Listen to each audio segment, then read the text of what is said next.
What's up, guys? I am back in Utah. I'm actually at a location I was at last month.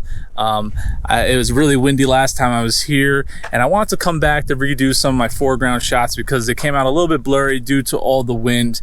Now, it's still a little windy today, but it's nothing like it was last time. There's some gusts here and there, like right now I just got hit with a gust. But last time I was here, it was just blowing sand everywhere, right in my eye and my face, and it's nothing like that this time. So I'm really happy that that's working out. Although I do have one issue. There's quite a bit of haze, or maybe it's I don't know, maybe it's some of the smoke from the fires in Tucson. I'm not exactly sure, but it is going to mess up my horizon a little bit. The Milky Way won't be as crisp and clean towards the horizon. It might look a little washed out. So that's the only downside with today that I could see, but it is supposed to clear up later tonight. The wind is supposed to be relatively mild. I mean, I know last time the news was wrong, but hopefully they're a little more accurate today.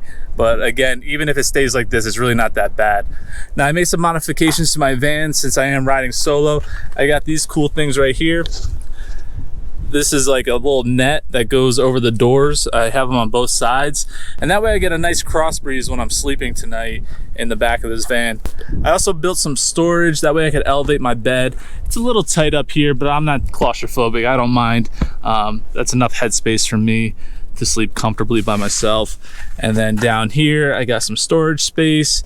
And let's go to the other side and show you what I did over there.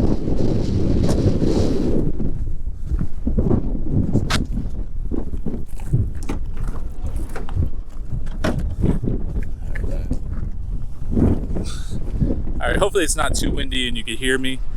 But on this side, I built a box that I can put a lot of my gear in, and I can lock this thing up. So when I'm hiking, I don't have to worry about anybody stealing my gear that I don't bring with me. And in the back here, I have my cooler and some other storage bins. This water is going to be moved when I'm sleeping. But I built the boxes the same height as the cooler. That way I am nice and level when I'm sleeping. And yeah, I think it's gonna work out pretty good on this trip. I am staying at a bunch of hotels as well, kind of just doing a little bit of camping some nights, hotels other nights. That way I could shower up and get clean.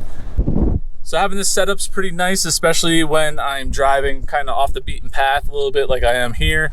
And I'm able to just camp out overnight. It's really sweet. The temperatures are going to be around 60 degrees tonight, so it should be relatively comfortable sleeping in here with, you know, a lightweight blanket and a sheet. And yeah, so I made these modifications when I got back from my other trip, built those boxes, and so this is going to be my first night sleeping in it with it elevated.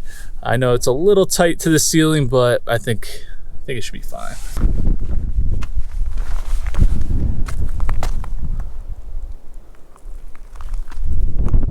I'm debating staying up all night, and I'm pretty sure I will, just because I don't know when I'm going to be back here ever again. It could be years from now, so I got to make do with the fact that I have all this time off and really take advantage of it.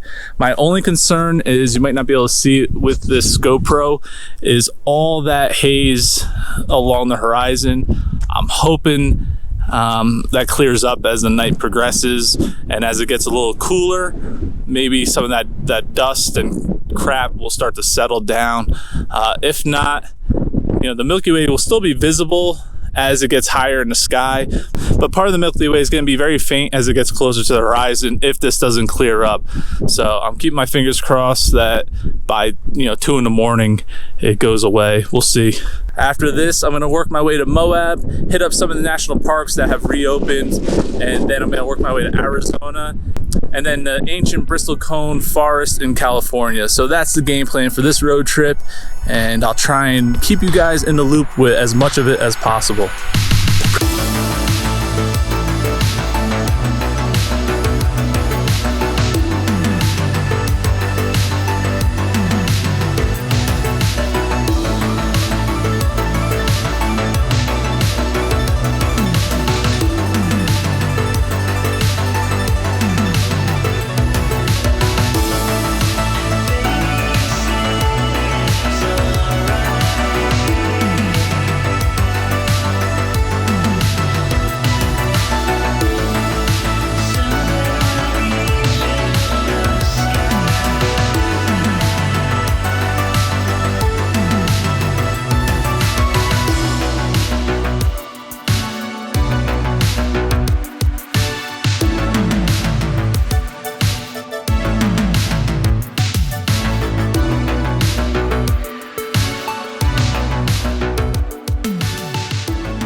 What's up, guys? I'm at one of my bucket list locations, ancient Bristlecone pine forest in California. And I'm actually walking along the trail right now. I'm gonna go scout out some locations for tonight. It's supposed to be a clear sky, and I might camp here 2 nights, I'm not sure. It looks like the campground's shut down, but I'll probably just sleep in the parking lot tonight.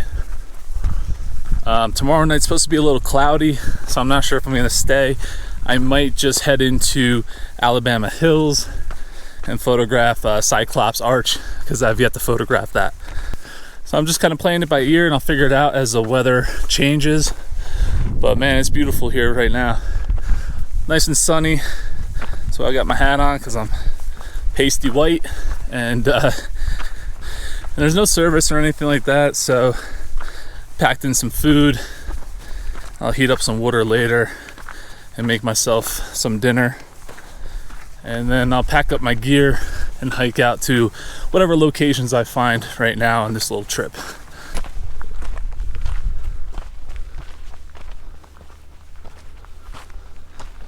Some of the oldest trees in the world are here. They're very creepy looking, which is kind of part of the appeal.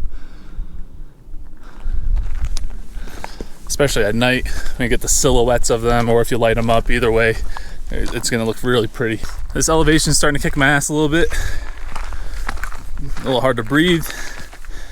And I have no gear with me, so tonight's gonna suck. I plan on bringing 3 cameras, 3 lenses, and possibly my slider. But I'm not sure yet. Depends on how bad this hike is. I'm sure I could do it, but that's gonna suck, especially when I'm tired of bringing all that gear back. But at least bringing the gear back will be going downhill. Oh man, check out that view. Some really cool rock right here. I think I'm on the right trail.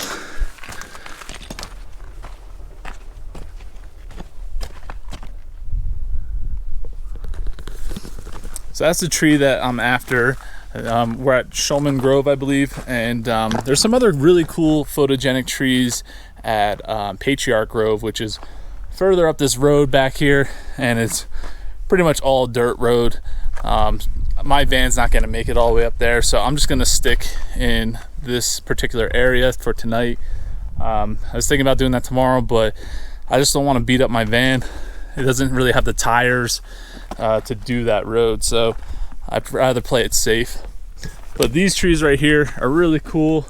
I'm just kind of using my compass and figuring out which way I want to aim my camera.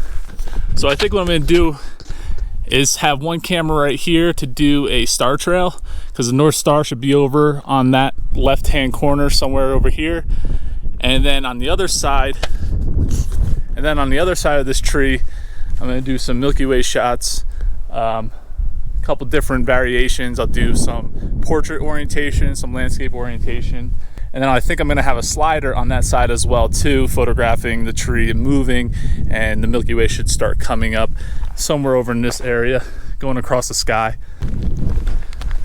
It only took me about 7 minutes to get down, so it'll probably take me about 10 minutes to get up with my gear, maybe 15 if I have to stop and take a breather, so that's not too bad. I'm just gonna go walk around some more and do some exploration, and see if something else stands out that looks really cool.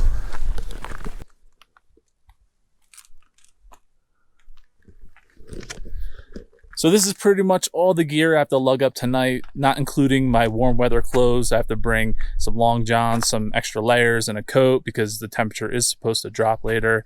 So I don't want to have to keep running back and forth to the van. So I want to make sure I bring everything all at one shot. Now it's going to suck because it's going to be relatively heavy, but you know, I want to get as many angles as possible because I don't know when I'll be back here again. And this will give me plenty of work to do for the next couple months while I'm still laid off from my job. And now I have a ton of pictures and video to edit. So I'm gonna start packing this gear up, and then I'm gonna cook some dinner.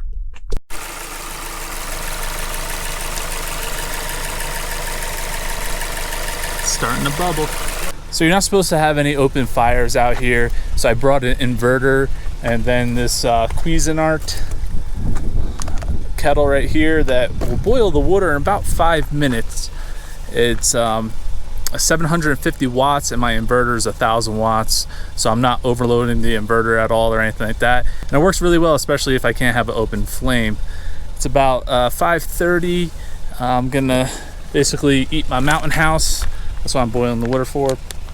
And then once I'm done with that, I have all my gear packed up, ready to go, and I'll probably start hiking up the trail around 7-ish. I think sunset's around 7:30. So that way I could get into position before the sun sets and make sure all my cameras are sharp and ready to go. And as soon as astronomical twilight starts, I will start clicking away with my one camera for my still images. And once it gets to true dark, I will start those time lapses. So these couple lingering clouds will hopefully be gone by like 10:30ish, 11, which is perfect time for the Milky Way to be visible. And I'm super excited. I can't wait to show you guys what I get.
What's up guys, I'm at the Bonneville Salt Flats in Utah. I left the ancient Bristlecone pine forest a day early because it's supposed to be cloudy there tonight, and here it's supposed to be nice and clear, so I really want to come do a Milky Way panorama selfie on the Salt Flats.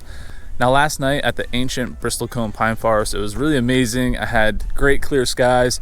I met a bunch of photographers. I would have liked to have been there alone just because I was doing a time lapse and I was trying not to light paint the tree anymore, but it is what it is. I have to share, you know, the area with everyone, but I met some great guys. Let me see if I can remember everybody's name. It was John, David, Ed, and Matt, I believe. I might be forgetting one or two people. I apologize, but awesome guys, and we had a really good night, so I'm glad to have met everybody. And some of those guys gave me some additional trees to come back and check out, so I really appreciate that, and I'll have to do that in the near future. But here I am at the Salt Flats, and as you see here, I have a tripod with a light on. Now what I want to do is leave this on and do my Milky Way panorama first, which the Milky Way should be coming up somewhere in this general direction and going across the sky over here. And then once I have those shots, I'm going to swing my camera back around, substitute myself into this position and set it on timer mode and take an additional shot. Then I'm going to merge all those images in Photoshop to create the panorama. And then I'm going to take the last image that I took with myself holding the light, and I'm going to replace this tripod with myself. So I'll show you guys exactly how I do this in post-processing.